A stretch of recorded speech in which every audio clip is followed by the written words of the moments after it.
কল্পা শতদ্রু নদীর উপত্যকার কিন্নর জেলার রিকংপিওর ওপরে একটি ছোট শহর। এটি উত্তর ভারতের হিমাচল প্রদেশের কিন্নর জেলার অন্তর্ভুক্ত। কিন্নরি জনগণ এখানে বসবাস করেন এবং এই অঞ্চলটি আপেল বাগানের জন্য বিখ্যাত। আপেল এখানকার প্রধান অর্থকরী ফসল। স্থানীয় বাসিন্দারা এখানে হিন্দু ধর্ম এবং বৌদ্ধ ধর্মে বিশ্বাসী। কল্পার গোল্ডেন আপেল খ্যাতি জগৎব্যাপী, তবে অনুমতি ছাড়া আপেল গাছে হাত দিলে জরিমানা করা হয়। এই নিয়ম শুধু কল্পায় নয়, পুরো হিমাচলে এই নিয়ম বিরাজমান। শীতে প্রচণ্ড তুষারপাতে ঢেকে যায় কল্পা। কল্পাকে দেখতে হলে আপনাকে অন্তত 2 দিন সময় ব্যয় করতে হবে। কল্পাতে কেনাকাটা করার তেমন কিছুই নেই। কোনো কিছু কিনতে হলে আপনাকে রেকংপিওতে যেতে হবে। রেকংপিওতে আপনারা অনেক রকম রেস্তোরাঁ পাবেন, জুতো, শীতের নানা সামগ্রী এখান থেকে আপনারা কেনাকাটা করতে পারেন। এখানে যাবার শেষ 15 কিলোমিটার খাড়া রেলিংবিহীন সরু পথে উঠতে হবে। দুর্বল হৃদয় হলে নিচের দিকে না তাকানোই ভালো। ওঠার পর এটাকে স্বর্গ মনে হতেও পারে। এখানে উঠে এমন অপূর্ব শোভা দেখতে দেখতে হয়তো নিচে নামার কথা আপনি ভুলে যেতেও পারেন। এখানে কিন্নর কৈলাস পর্বতটি অবস্থিত।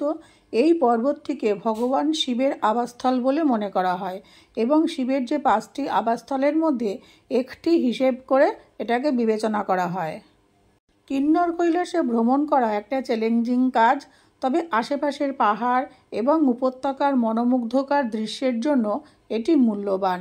কিন্নর কৈলাস ভ্রমণের সেরা সময় হলো জুন থেকে সেপ্টেম্বর পর্যন্ত গ্রীষ্মকাল, যখন আবহাওয়া মনোরম থাকে এবং আকাশ পরিষ্কার থাকে। তবে আমরা গিয়েছিলাম অক্টোবর মাসে।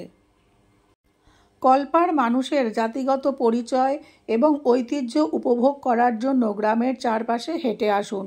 দর্শনার্থীরা কল্পার চারপাশের আপেল বাগান, মনোরম গ্রাম, ঘন বন এবং মনোরম প্রাকৃতিক দৃশ্য ঘুরে দেখতে পারেন। কল্পা থেকে 7 কিলোমিটার দূরে ইকো পয়েন্ট আর সুইসাইড পয়েন্ট দেখতে চলে যেতে পারেন। অল্প চেনা রখি গ্রামে চারিদিকের তুষারধবল সিংহঘেরা রখির রূপ অসাধারণ, মনোমুগ্ধকর। আপনারা কি জানেন বিখ্যাত সঙ্গীত পরিচালক সুরেন্দর নেগি হচ্ছেন কল্পার মানুষ? এছাড়াও ভারতের সর্বপ্রথম ভোটার শ্যামশরণ নেগিও হচ্ছেন কল্পার মানুষ। কল্পায় গেলে মনোমুগ্ধকর সূর্যোদয়ের দৃশ্য দেখতে কখনো ভুল করবেন না। আপনারা কল্পায় যান, মনোমুগ্ধকর প্রাকৃতিক অপূর্ব দৃশ্য উপভোগ করুন। ভালো থাকুন সবাই, সুস্থ থাকুন। আবার দেখা হবে অন্য কোনো ভিডিওতে।